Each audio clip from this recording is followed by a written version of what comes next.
Leaks are the hidden water wasters in our homes.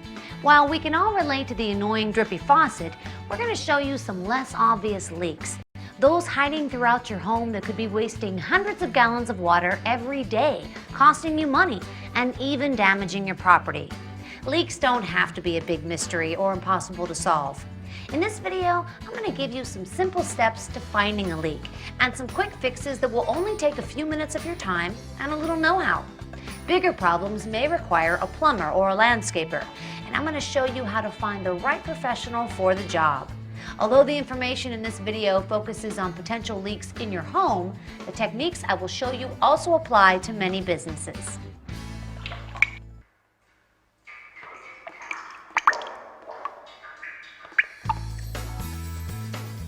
So how do you know if you have a leak? Well, one indicator is a higher than normal water bill. A bill even just a few dollars higher could mean that you are losing thousands of gallons of water without even knowing it. Other signs include low water pressure, the sound of running water, or excessively wet soil in your landscape. There are two types of leaks: intermittent leaks and continuous leaks. An intermittent leak occurs periodically and is usually associated with a faulty device, such as a toilet or a water softener. For instance, if the water level in your tank is slowly leaking, you may hear what is called a ghost flush. That is, your toilet will sound like it is filling when no one is in the bathroom. Because when the water in the tank drops to a certain level, the tank automatically fills up.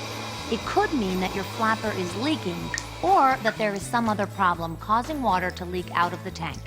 Your water meter has a flow indicator that moves when water passes through the meter. With an intermittent leak, the flow indicator will only move when your tank is refilling. A continuous leak is one that occurs non-stop, and it's usually the result of a broken pipe or a faulty valve. It could start as a minor leak, but if not detected and fixed, it could soon become a major leak and cause severe damage. Unlike the intermittent leak, the flow indicator on your water meter will be moving constantly if you have a continuous leak. Leaks can happen inside and out. Common sources of indoor leaks are your toilet, faucet, and water softener or treatment system. Outdoor leaks can occur in your automatic pool filler, swamp cooler, irrigation system, or your main service line.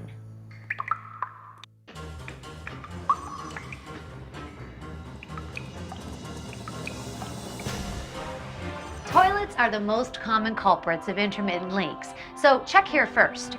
A leaking toilet can waste hundreds of gallons of water every day, but the fix is relatively simple. Sometimes a toilet leak is caused by an improperly adjusted float. However, it is usually the result of an old or worn toilet flapper that no longer seals the tank properly. To find out if the flapper is the problem, carefully remove the lid to the tank. Place the leak detector dye tablets or a couple of drops of dark food coloring in the tank. You can also use a dark colored beverage or powder drink mix. Wait 10 minutes and do not flush the toilet. If the color appears in the bowl, then the toilet flapper needs to be replaced. To replace your toilet flapper, begin by turning off the water supply at the wall. Flush the toilet to empty the tank.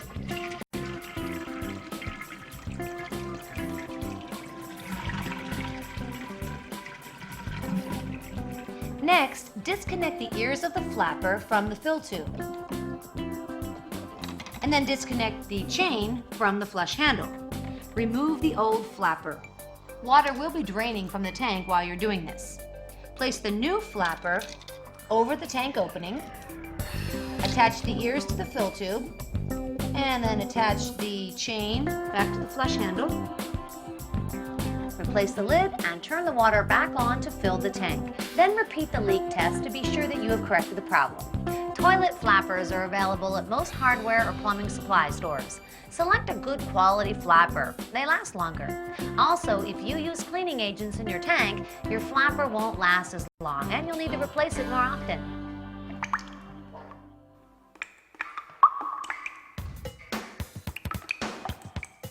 If the toilet is not the source of the leak, or if you're concerned that you may have more than one leak, it's time to do a little detective work.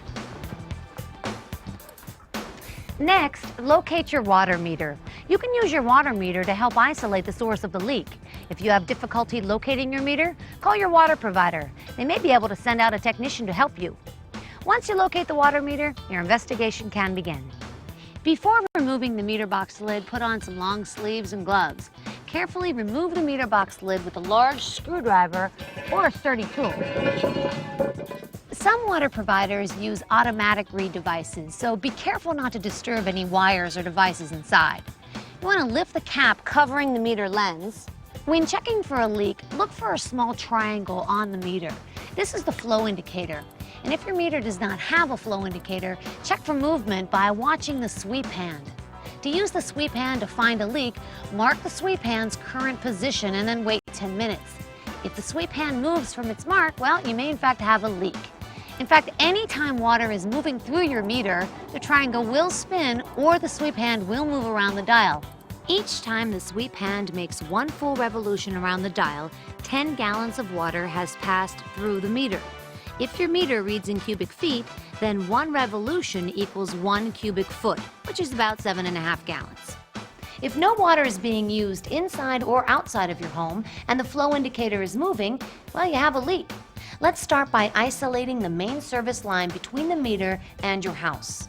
To check your main service line, locate your water shutoff valve. This is either in your garage, in your front yard near the cap-marked sewer, or near your home's manifold system.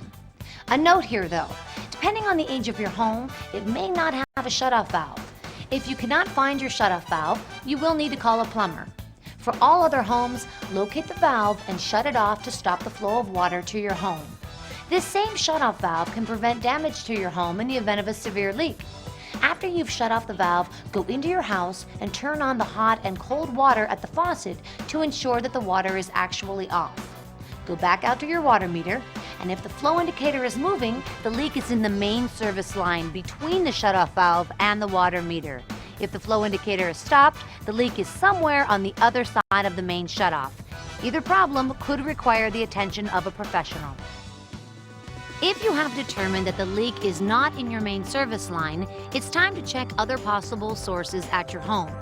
Isolating the source of a continuous leak is a process of elimination. When you're checking for a continuous leak, first turn the water back on at the main shutoff valve to restore the supply of water to your home. Next, turn off all water fixtures and appliances inside and outside your home. If you have an automatic pool filler or water treatment system, be sure to turn off the water to them as well. And it's a good idea to be familiar with the location of the shutoff valves at your home in case you need to turn off the water in an emergency. Faucets, toilets, water heaters, water softeners, and clothes washers have individual shutoff valves. These valves are located below or near the fixtures. Newer homes like this one may have a central manifold system which allows you to shut off the water to all the fixtures in your home at one location. Next, return to the water meter. If the flow indicator is spinning, you probably have a leak between the main shutoff valve and the fixture valves you've turned off. If the flow indicator is not spinning, there are no leaks in that piping. To determine which system or fixture may be the source of the leak, turn them back on one at a time at the system or fixture itself or at your home's manifold, and return to check the meter each time. If the indicator is not moving, you do not have a continuous leak in that system or fixture. Turn off the system or fixture and move to the next possible source. Other items to check include your hot water system, your water softener, and your irrigation system. To check your water softener, turn the bypass lever back on. Remember that we had turned off all of our water using appliances earlier. Then check the meter to see if the meter flow indicator is spinning. If it is, then you have found the source of the leak. Isolate your irrigation system by shutting the water off at the anti-siphon valve that serves your system. Return to the meter. Now, if the flow indicator stops spinning, then there is a leak in the irrigation system. If you have a cracked or leaking irrigation pipe or irrigation valve, you will need to replace it. To repair your irrigation system, you may want to tackle the problem yourself or call a professional, depending on your comfort level. Once the defect is replaced, turn the irrigation system on to ensure it's working properly. After the system shuts off, check the water meter to be sure that the leak has been fixed. The flow indicator should stop moving when the irrigation system shuts down. To recap our investigation, remember, isolating the source of a leak is a process of elimination. We first turned off the water at each fixture or appliance and checked the meter to see if the flow indicator was still spinning.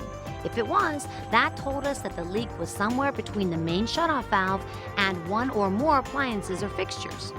To determine which appliance or fixture was the source, we turned them back on one at a time, returning to check the meter each time until we isolated the source of the leak to one of the appliances or fixtures.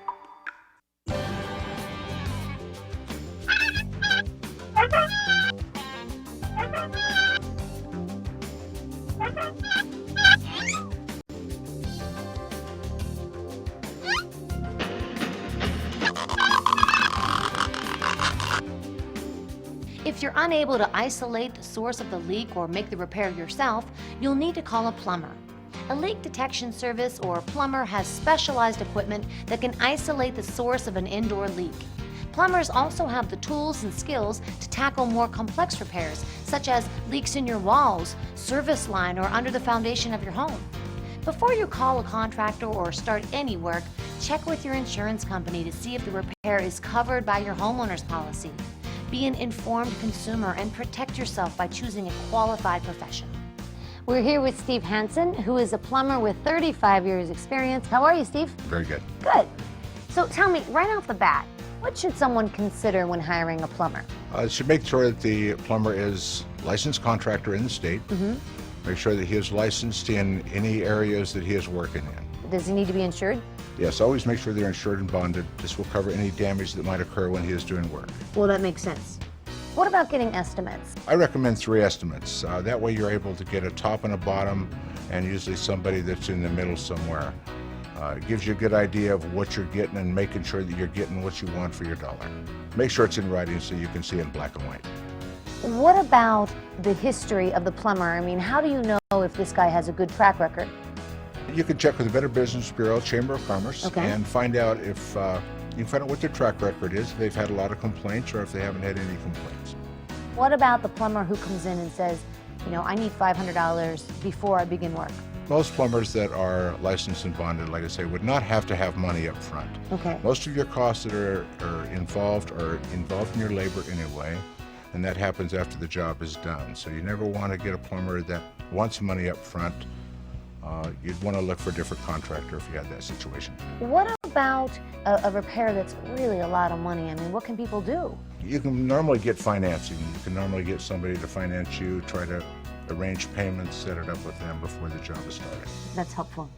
Thank you so much for being with us. Also, keep in mind that any reputable plumber will offer same-day service for major leaks. You should not have to wait to have a significant water leak repaired.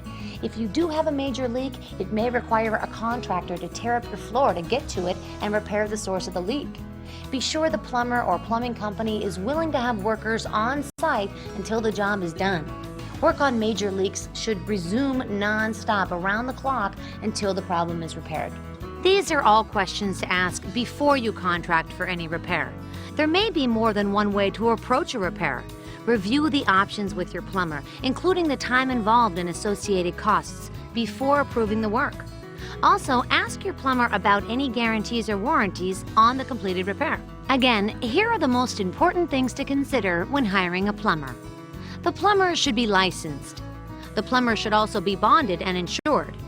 Also, check the plumber's history with the Better Business Bureau. Get more than one estimate and get them all in writing. Never pay for a job up front, even a deposit. And if it is a costly repair, ask your plumber about payment or financing arrangements.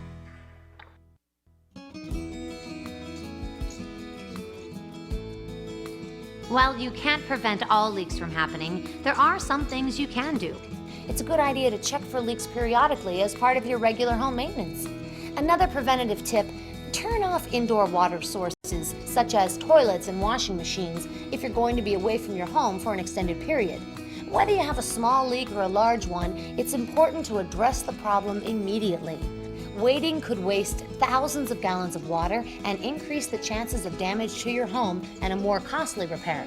After all, keeping an eye on potential leaks is just good detective work.